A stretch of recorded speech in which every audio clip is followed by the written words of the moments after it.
What if I was to tell you that life is literally a dream? Would you believe me? Well, I want to explain to you one of the most important stories in all of Hinduism to illustrate this dream in which we live. Now, what is this dream and story? This is known as Vishnu's dream. Now, this is one of the most ancient theories about the nature of reality. In the modern day, we hear a lot about simulation theory, quantum physics, have an interpretation of the universe and so forth and so on. And there are obviously other creation stories from other religions.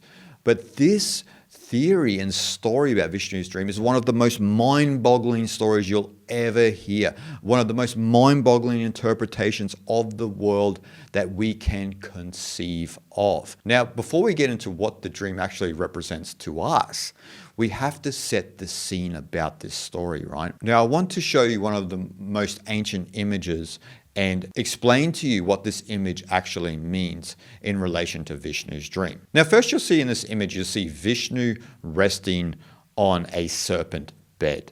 Now, the serpent bed is known as Ananta, or it can be known as Shesha, or more correctly, we should call it Ananta Shesha. Now, Ananta literally means without end. Now, what does this serpent represent?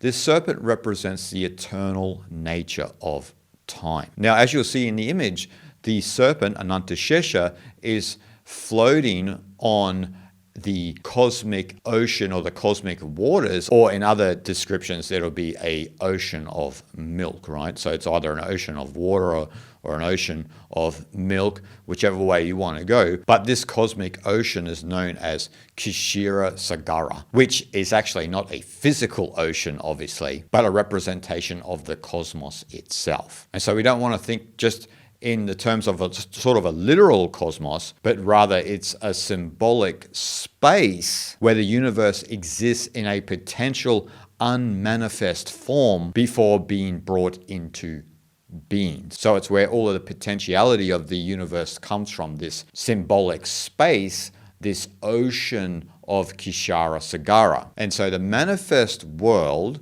or whatever we want to call this, if you want to call it an illusion or whatever we are experiencing here, is thought to be made of this ocean of potential. And so in Hinduism, when people see this ocean in this image, it is considered the waters of creation, right? So this is where all of the energy of the world comes into being, and we are the waters of creation, so to speak. And you'll hear in other religions and mythologies the idea of the infinite waters.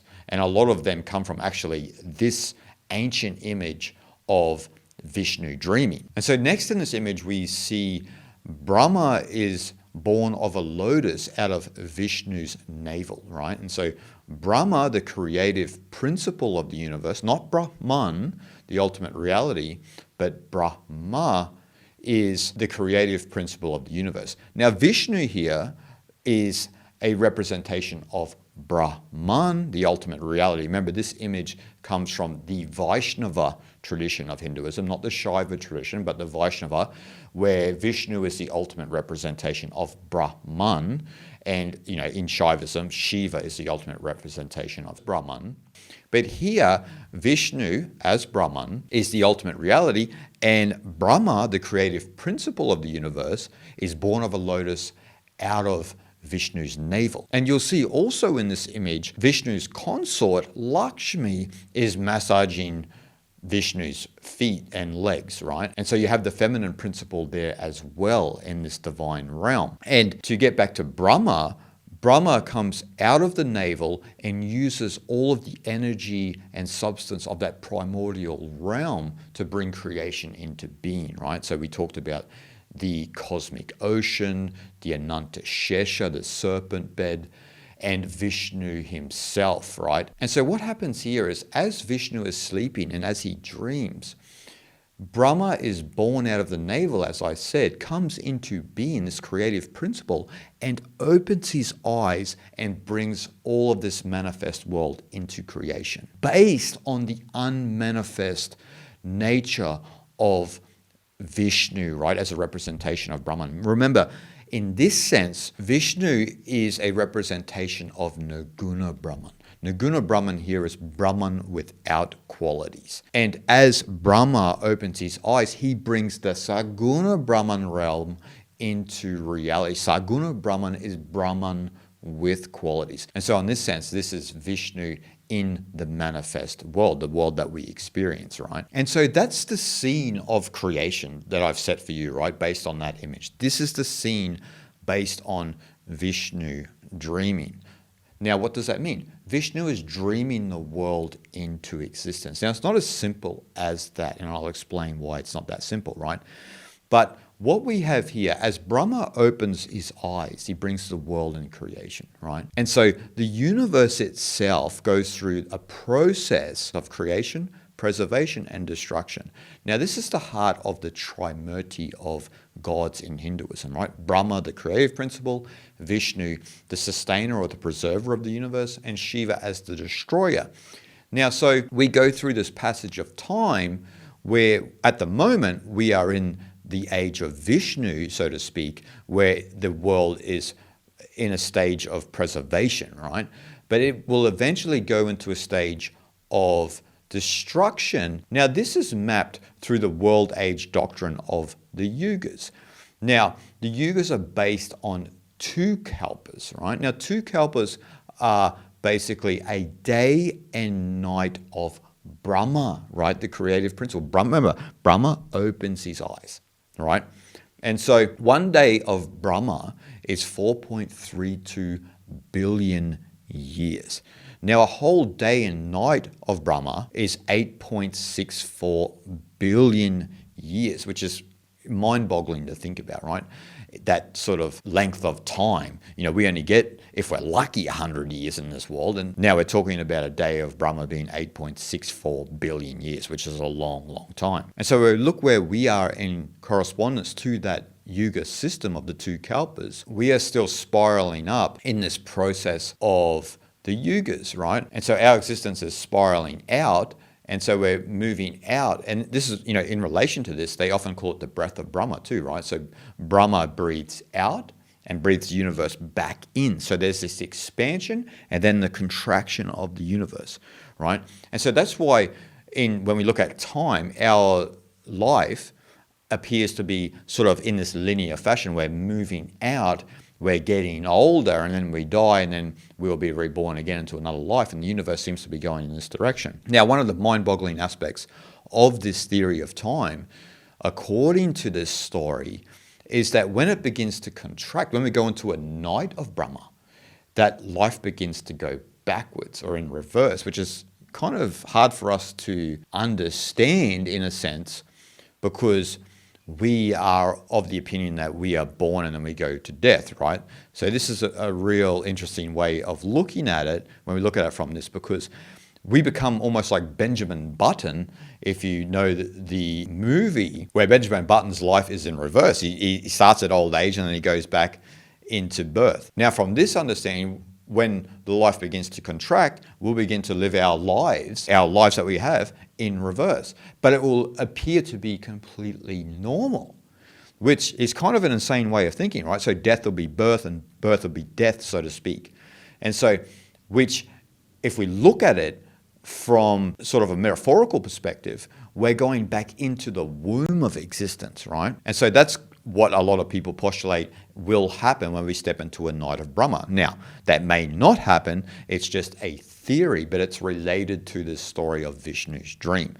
But that's not the higher perspective that I even want to talk about, even though that reversal of time is very interesting to think about and may also relate to that this life is a dream, right? But when we look at it from a grand perspective, we are living in Vishnu's dreamscape, right? If we take this story as real, Vishnu has dreamed this into being. And so Brahma comes out of Vishnu's navel, opens his eyes, brings the world into existence, breathes the world into existence, and then it begins to retract, and then Vishnu wakes up, only to go back to sleep, and another universe is born again. We go through the process of the yugas, and then there'll be a different universe that comes into existence. Now, what does it mean to us personally? Well, what it means is that we are Vishnu dreaming itself. Think about that, right? Think about your own life and a lot of miraculous things that happen in your life, right? And it's hard to quantify why those things happen. Sometimes a lot of miracles in people's lives, sometimes the suffering that we experience leads to some sort of greater growth, and so to speak, right? And there's all of these different aspects of our lives that have a real divine quality to them, which is very similar to what happens to us in our own personal dreams, right? And so this understanding of the world through Vishnu's dream is that we are Vishnu dreaming itself. And what does that mean for us on a spiritual level? Well, that means that we need to realize that we are Vishnu dreaming itself and wake up. This is the deeper aspect of this story. That's what it means to literally wake up, right? To become awake. You need to wake up that you are Brahman itself. Remember, Vishnu is a representation of the ultimate reality of Brahman. And that is why we have the Atman within all of us. The Atman is the undifferentiated consciousness, which is identical with Brahman. And why is that? Because we are Vishnu dreaming itself. And then we believe we are this part of the dream, this localization of the dream, but we forget we are Vishnu itself, right? And so this is the deeper understanding and why it's one of the most mind-boggling interpretations of the universe and our own self, right? And so we are Vishnu dreaming itself, and we need to wake up to that fact. And when we begin to wake up to that fact, that's when we make our own personal journey towards Vishnu. We make the first step towards the ultimate reality. We metaphorically go through our own contraction of the universe, but within our own hearts, right? We begin to peel the layers of our identity away, and we begin to merge and marinate our soul in the essence of the world, which is Vishnu, because we are beginning to wake up from the collective dream of Vishnu. And so as a spiritual aspirant, that's the essence of the spiritual path when we look at this story. Now, I believe that this story of Vishnu's dream is one of the inspirations behind a lot of simulation theory, quantum physics, and so forth and so on. Because when you look at quantum physics, right, quantum physics say there's not really physical matter per se, right? And so when we look at it from Vishnu's dream, obviously reality is not real in a sense because it is Vishnu's dream. The reason why magical things happen in our lives is because it's actually a dream. It's not real per se. And so I believe like scientific disciplines like quantum physics and even people who postulate simulation theory comes from this interpretation of the universe, because when you look at it in the sense of a dream and a dreamscape, it's like a collective lucid dream where when we begin to wake up, we gain a certain control over this dream and begin to make our path back to Vishnu, back to the ultimate reality of Brahman.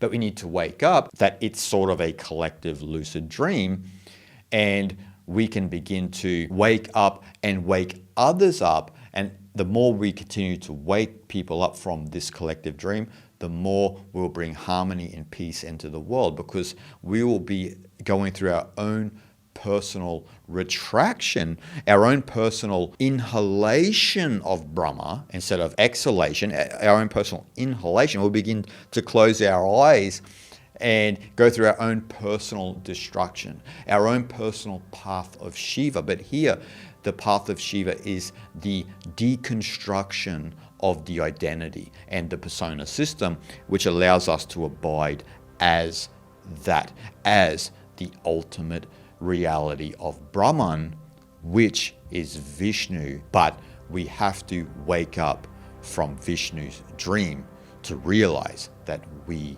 are that. Shanti, Shanti, Shanti.